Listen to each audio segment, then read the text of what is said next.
قرآن مجید میں سورۃ الاعراف کی آیت نمبر 163 میں ایک قوم کا ذکر ہے جو اللہ کے عذاب کی وجہ سے بندر بن گئی۔ اس قوم کو اللہ تعالیٰ نے اصحاب السبت یعنی سیچرڈے پیپل یا ہفتے والے لوگوں کے نام سے یاد کیا ہے۔ یہ لوگ پانی کے کنارے پر آباد تھے اور ان کا روزگار مچھلی کے شکار پر چلتا تھا۔ اللہ تعالیٰ نے آزمائش کے لیے ان لوگوں پر ہفتے میں ایک دن شکار نہ کرنے کی حد لگائی ہوئی تھی۔ اسی دن پانی میں مچھلیوں کی تعداد زیادہ ہو جاتی تھی۔ ان لوگوں کی حرص و ہوس نے اللہ تعالیٰ کی قائم کردہ اس حد کو توڑ دیا اور ان کی چالاکیوں نے ایک نیا حل نکالا۔ وہ ہفتے والے دن تو شکار نہیں کرتے لیکن اس سے پہلے جمعہ والے دن مچھلیوں کے لیے پھندے لگا دیا کرتے تھے تاکہ ہفتے والے دن وہ کیچ ہو جائیں اور اتوار والے دن وہ نکال کر مارکیٹ میں بیچیں۔ بظاہر تو وہ ہفتے والے دن شکار نہیں کرتے تھے لیکن انڈائریکٹلی وہ ہفتے والے دن مچھلیاں پکڑ لیتے تھے اور اتوار والے دن بیچتے تھے۔ اللہ کو ان کی یہ نافرمانی پسند نہ آئی اور اس قوم پر عذاب نازل ہوا۔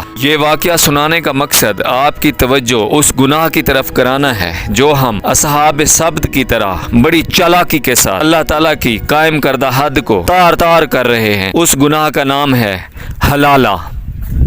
کم علمی، جہالت اور 2 نمبر مولویوں نے اس گناہ کو شریعت کی ضرورت بنا کر قبول کیا ہوا ہے۔ حلالہ آخر ہے کیا؟ اس کی ضرورت کیوں پیش آتی ہے؟ سابقہ بیوی سے بغیر حلالہ کے نکاح کر سکتے ہیں کہ نہیں؟ حلالہ کے بارے میں پاکستان کا قانون کیا کہتا ہے؟ سنجیدہ اور سوچ سمجھ کر بنایا جانے والا رشتہ ہے۔ اس کو چلانے کا شرعی پروٹوکول یہ ہے کہ انتہائی ذمہ داری، محبت اور عزت کے ساتھ نبھانا چاہیے۔ اگر باہمی اختلافات ہو جائیں تو شریعت پہلا حکم کمپرومائز کا دیتی ہے، وہ بھی نہ ہو تو اسی عزت اور ذمہ داری کے ساتھ طلاق دے دیں۔ طلاق دینے کا حکم بھی یہ ہے کہ وقفے کے ساتھ یعنی گریجول طریقے سے دیں، لیکن جب 3 بار طلاق دے دیں تو اس کے بعد شریعت اور عزت نفس کا تقاضا یہی ہے کہ اس تعلق کو بوجھ نہ بنائیں اور ہمیشہ ہمیشہ کے لیے ختم کر دیں اور اپنی زندگی میں کسی دوسرے شخص کو چانس دیں۔ اگر وہاں فطری طریقے سے علیحدگی ہوتی ہے تو پھر بیوی سابقہ شوہر سے نکاح کر سکتی ہے۔ شرعی اور اخلاقی طور پر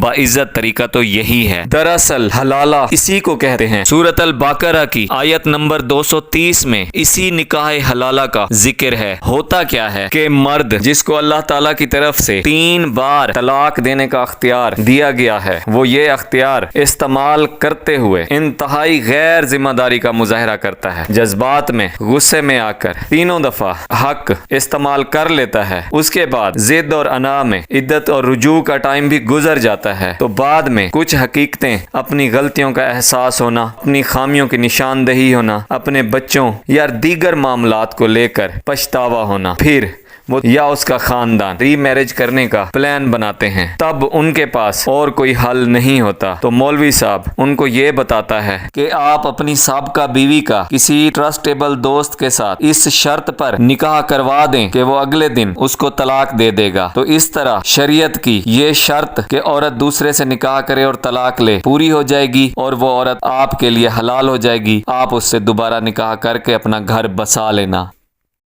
جی ہاں، یہ پاکستان کے پڑھے لکھے مولویوں کے فتوے ہیں۔ کامن سینس کی بات ہے۔ آپ کس کو دھوکہ دے رہے ہیں، خود کو یا خدا کو؟ اگر آپ مجھ سے پوچھیں گے کہ ایسی صورتحال میں آپ کو کیا کرنا چاہیے تو میں بتاؤں گا کہ اگر آپ اہل حدیث یا اہل تشیع ہیں تو یہ صورتحال آپ کے ساتھ پیش نہیں آئے گی، لیکن اگر آپ سنی ہیں تو پھر آپ کو اس کا آسان حل بتاتا ہوں۔ آپ کسی اہل حدیث مفتی کے پاس چلے جائیں، اس کو اپنی طلاق کی صورتحال بتائیں تو وہ یہی فتویٰ دے گا کہ آپ بغیر حلالہ کیے نکاح کر سکتے ہیں، کیونکہ ان کے نظریے میں ایک نشست یا جلد بازی میں 3 طلاقیں واقع نہیں ہوتی۔ بات سمجھنے کی ہے کہ آپ اگر بیوی سے زنا کروا کر ایک گناہ کے مرتکب ہو رہے ہیں تو اس سے اچھا ہے کہ آپ اپنے دوسرے فرقے والے بھائیوں کے نظریات پر عمل کر کے اس بڑے گناہ سے بچ سکتے اور اپنی زندگی کو کنٹینیو کر سکتے ہیں۔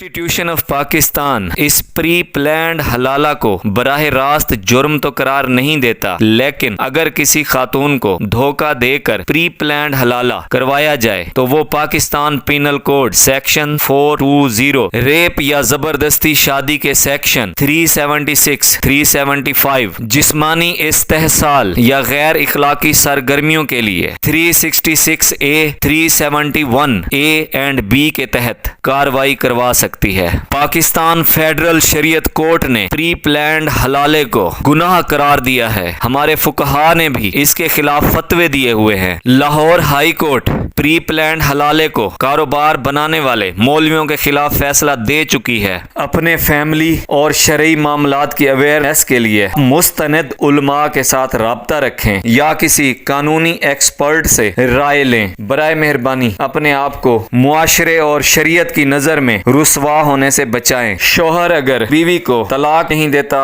اور اس کے ساتھ اچھا سلوک بھی نہیں کرتا تو علیحدگی لینے کے لیے عورت کو عدالت کے دروازے پر آنا پڑتا ہے۔ عدالت میں عورت کے لیے ریمیڈیز اور سولوشن کیا کیا ہیں یہ میں اگلی ویڈیو میں ڈسکس کروں گا۔ جڑے رہیے جام رمضان ایڈوکیٹ کے ساتھ۔ اللہ حافظ۔